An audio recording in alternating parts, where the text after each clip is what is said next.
Desa Cibenying, Kecamatan Majenang, Kabupaten Cilacap, Jawa Tengah luluh lantak diterjang longsor. Tim SAR gabungan terus berjibaku mencari 5 korban hilang. Akses yang tertutup longsor jadi kendala penyelamatan korban. Itu diperkirakan masih ada yang tertimbun lah. Makanya itu ada beberapa ekskavator yang kerja di atas itu lagi bikin jalan ke atas gitu. Karena kalau tanpa alat berat susah kalau nyibak timunan tanah itu kan agak susah. Makanya alat berat mesti jalan. Nah, ini kan jalannya hampir nggak ada, jadi alat berat itu yang di depan mesti bikin jalan dulu. Kondisi tanah yang masih labil juga jadi tantangan evakuasi sepekan pasca bencana. Badan Meteorologi, Klimatologi, dan Geofisika BMKG memprediksi cuaca di Cilacap, Jawa Tengah masih berpotensi hujan ringan hingga lebat. Kondisi ini dapat menyebabkan tanah menjadi jenuh air dan mengurangi kestabilan lereng, sehingga meningkatkan potensi terjadinya tanah longsor di daerah ini. Menghimbau masyarakat, terutama yang bermukim di lereng perbukitan, tebing sungai, dan kawasan rawan longsor, untuk meningkatkan kewaspadaan terhadap potensi tanah longsor akibat hujan dengan intensitas sedang hingga lebat yang dapat terjadi dalam beberapa hari ke depan. Selasa 18 November 2025, tim SAR gabungan menemukan 2 korban dalam kondisi meninggal. Total korban tewas akibat longsor Cilacap menjadi 18 orang. 5 korban lainnya masih dalam pencarian.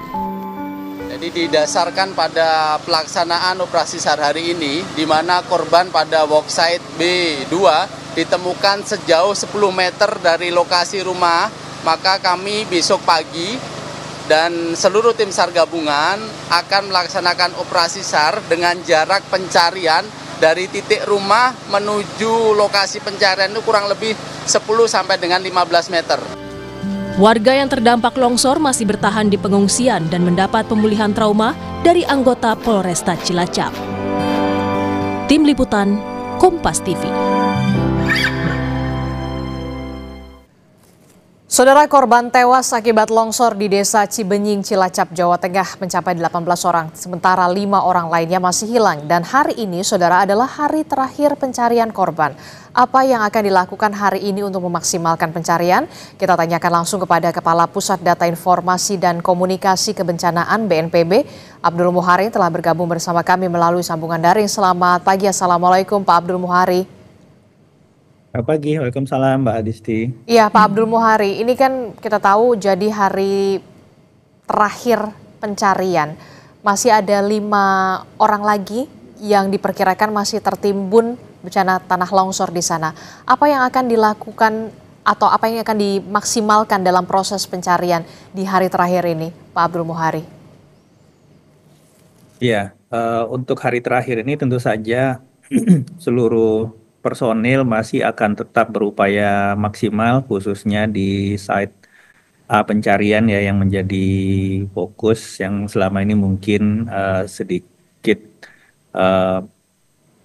belum bisa dijangkau. Kemarin sudah bisa ditembus oleh alat berat, dan saat ini personil masih tetap lebih kurang 600 personil gabungan.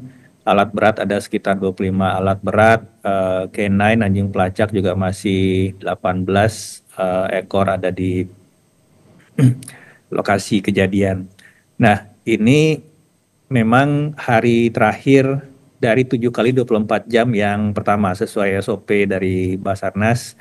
Waktu kemudian time pencarian itu ada 7 kali 24 jam. Kita nanti setelah pada penutupan upaya pencarian hari ini, kita akan kembali berdialog dengan keluarga korban yang belum ditemukan, Mbak Adisti. Sekiranya nanti keluarga korban nanti tetap menginginkan operasi pencarian dilanjutkan sampai jasad keluarga mereka ditemukan, tentu saja ini menjadi kewajiban bagi kami untuk meneruskan. BNPB dalam hal ini yang akan mendukung operasional pencarian itu akan menyanggupi itu untuk melanjutkan pencarian. Tetapi sekiranya nanti dari pihak keluarga mengikhlaskan, maka pencarian dalam personil yang terbatas dan dukungan sarana prasarana terbatas akan terus dilakukan, tapi prioritas nanti akan kita lihat di beberapa site saja. Jadi intinya nanti setelah upaya pencarian hari ini kita akan berdialog dengan keluarga korban untuk memutuskan apakah akan diteruskan atau kemudian kita hentikan, dalam artian bukan berhenti total, pencarian kan tetap diteruskan tetapi jumlah personil dikurangi, Mbak Disti. Oke, jadi itu artinya ketika nanti ada dialog bersama dengan keluarga korban, jika memang keluarga korban masih menginginkan atau berharap agar anggota keluarga mereka bisa tetap dicari, akan ada perpanjangan operasi pencarian dengan personil yang terbatas ya Pak ya, tidak sepenuhnya seperti yang saat ini berlangsung ya Pak ya? Benar, jadi dalam beberapa kasus kejadian bencana, upaya pencarian itu bisa kita perpanjang 3 kali 24 jam, jadi 2 kali 3 hari. Ini pernah kita lakukan juga di beberapa tempat yang lain, dan memang kemudian keputusan akhirnya setelah kita berdialog dengan keluarga korban, Mbak Disti. Oke, kalau kita lihat dari evaluasi dari mulai hari pertama pencarian sampai ini hari terakhir, Pak Abdul Muhari, apa sebenarnya yang menjadi kendala pencarian terhadap 5 korban yang sampai saat ini masih belum ditemukan dan masih hilang? Informasinya memang benarkah pencarian korban ini terhambat karena memang kondisi tanah yang labil, Pak Abdul Muhari? Ya, kondisi tanah dan medan sebenarnya menjadi faktor utama. Kita tahu di 3 kali 24 jam pertama itu masih beberapa kali turun hujan dengan intensitas cukup tinggi, sampai kemudian kita mengoptimalkan operasi modifikasi cuaca sehingga di akhir hari ketiga hingga hari ketujuh ini intensitas hujan benar-benar bisa kita kurangi. Bahkan 2 hari kemarin itu tidak turun hujan sama sekali. Nah, selain itu ada beberapa site pencarian. Jadi yang perlu kita ketahui bahwa panjang dari daerah longsoran ini mencapai 977 meter, Mbak Disti, hampir 1 kilo. Dan ini kemudian menyasar beberapa perumahan di sepanjang alur longsoran ini. Nah, sepanjang alur longsoran ini ada beberapa klaster perumahan yang dijadikan dibagi site-site pekerjaan oleh Basarnas. Yang paling menantang sebenarnya yang agak sulit aksesnya itu ada di site A sektor 1 yang bagian paling atas yang berjarak sekitar 300 meter dari mahkota longsor. Nah, ini yang menjadi tadi sempat kita lihat visual Pak Menteri PU menyampaikan alat sudah membuat jalan ke titik sektor A1 yang merupakan titik paling menantang untuk dijangkau selama ini, dan kita harapkan kalau itu sudah bisa ditembus oleh alat berat, hari ini kita bisa mengharapkan hasil yang maksimal, Mbak Adisti. Oke, kita harapkan proses pencarian hari ini di hari terakhir bisa dimaksimalkan agar 5 orang yang masih hilang ini bisa segera ditemukan di hari terakhir. Kemudian begini Pak Abdul Muhari, terkait dengan hunian sementara progresnya, perkembangannya sampai saat ini seperti apa, Pak Abdul Muhari? Ya, untuk hunian sementara, pemerintah Provinsi Jawa Tengah sudah menyediakan lahan seluas 2 hingga 3,5 hektar. Nah, tentu saja dalam penentuan lokasi ini kita tidak boleh juga gegabah. Kami BNPB mengajak serta Badan Geologi PVMBG di Jawa Barat di Bandung untuk mengecek kesesuaian atau kelaikan dari lokasi ini dari sisi topografi dan kerentanan terhadap longsor. Pagi ini sudah menerima laporan asesmen dari Badan Geologi.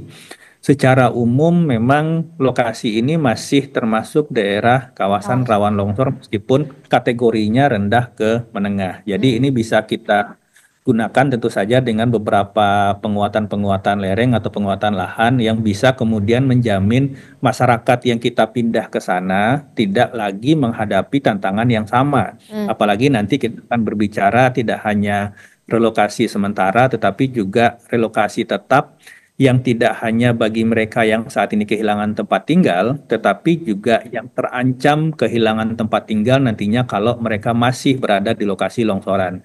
Jadi ini yang masih kita pertimbangkan, tapi tidak akan butuh waktu lama.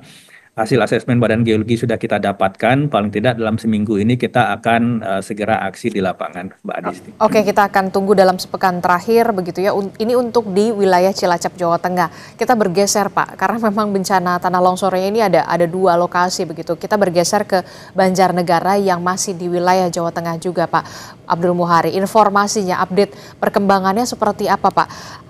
26 orang diduga masih tertimbun, masih hilang atau seperti apa Pak update-nya? Iya, meskipun operasi modifikasi cuaca juga kita lakukan di langit Banjarnegara dan intensitas hujan berkurang secara signifikan, tapi kendala kemarin di hari Selasa itu upaya pencarian beberapa kali dihentikan karena kondisi material longsoran itu masih basah dan masih bergerak. Nah, ini tentu saja membahayakan bagi personil di lapangan kalau tetap melakukan atau bekerja Pencarian. di satu titik. Karena bedanya site antara Cilacap dan Banjarnegara ini, kalau di Cilacap itu daerah-daerah rumah yang terdampak itu berada di pinggir-pinggir alur longsoran, Mbak Adisti. Sedangkan untuk Banjarnegara, seperti kita lihat di visual ini, itu benar-benar menghadang alur longsoran. Jadi perumahan yang terdampak itu benar-benar berada di depan atau menghadang alur longsoran. Nah, kalau tim di lapangan bekerja kemudian masih ada pergerakan tanah, ini tentu saja sangat membahayakan. Nah, ini kemarin tim didampingi oleh personil dari Badan Geologi yang kemudian menyarankan ada beberapa kali upaya pencarian dihentikan sementara untuk melihat apakah pergerakan tanah ini membahayakan, bisa menyebabkan fatalitas atau tidak. Nah, hal-hal ini yang sangat kita pertimbangkan di lapangan, jangan sampai nanti upaya pencarian menimbulkan fatalitas yang baru. Kita harapkan siang ini, pagi ini bisa dicek ulang, tim di lapangan didampingi selalu oleh Badan Geologi yang memberikan kita rekomendasi apakah upaya pencarian bisa dilanjutkan atau dihentikan sementara atau hal-hal lain yang perlu kita perhatikan. Tentu saja kita mengharapkan upaya pencarian bisa optimal hari ini karena posisinya itu masih sama dengan hari sebelumnya, baru dua jasad yang kita temukan. Sedangkan masih ada data di posko 26 orang yang dilaporkan hilang oleh anggota keluarga yang hingga saat ini belum bisa dihubungi. BNPB sudah memetakan dengan mapping drone, baik itu drone untuk peta daerah terdampak maupun drone thermal. Kita sudah mengidentifikasi secara presisi titik-titik rumah mana yang terdampak sebelum dari kejadian sehingga penentuan site pencarian sudah bisa dilakukan dengan sangat detail. Tetapi sekali lagi, pencarian di lapangan benar-benar nanti akan melihat apakah kondisi tanah masih membahayakan atau tidak bagi personil di lapangan, Mbak Adisti. Oke, titik-titiknya memang sudah dipetakan begitu ya untuk di wilayah Banjarnegara, tapi kemungkinan ini masih menunggu kondisi termasuk juga cuaca karena memang jangan sampai membahayakan juga bagi para petugas yang ingin menyelamatkan korban yang masih hilang. 26 orang masih hilang, sementara 2 lainnya sudah ditemukan meninggal dunia. Apakah nanti akan ada pengerahan perbantuan alat berat yang nanti akan dikerahkan lagi ditambah atau personil atau seperti apa Pak? Informasinya kan akses menuju ke lokasi bencana tanah longsor di wilayah di wilayah Banjarnegara, Jawa Tengah ini sulit sekali. Ya, kemarin Kepala BNPB bersama Menko PMK sudah meninjau langsung kondisi di lapangan. Memang untuk akses lokasi menuju ke daerah terdampak itu sepanjang jalan itu masih ditemukan retakan-retakan tanah yang sebenarnya itu masih mengindikasikan pergerakan tanah yang masih aktif.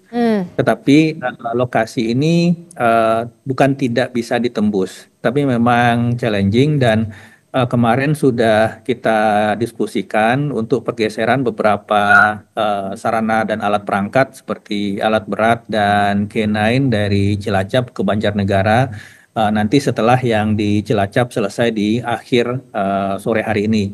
Kita harapkan dengan pergeseran kekuatan ini dan pergeseran dukungan alat berat dan lain-lain tentu saja tidak hanya dari Cilacap, dari tempat-tempat lain juga kita lakukan pergeseran dukungan alat perangkat.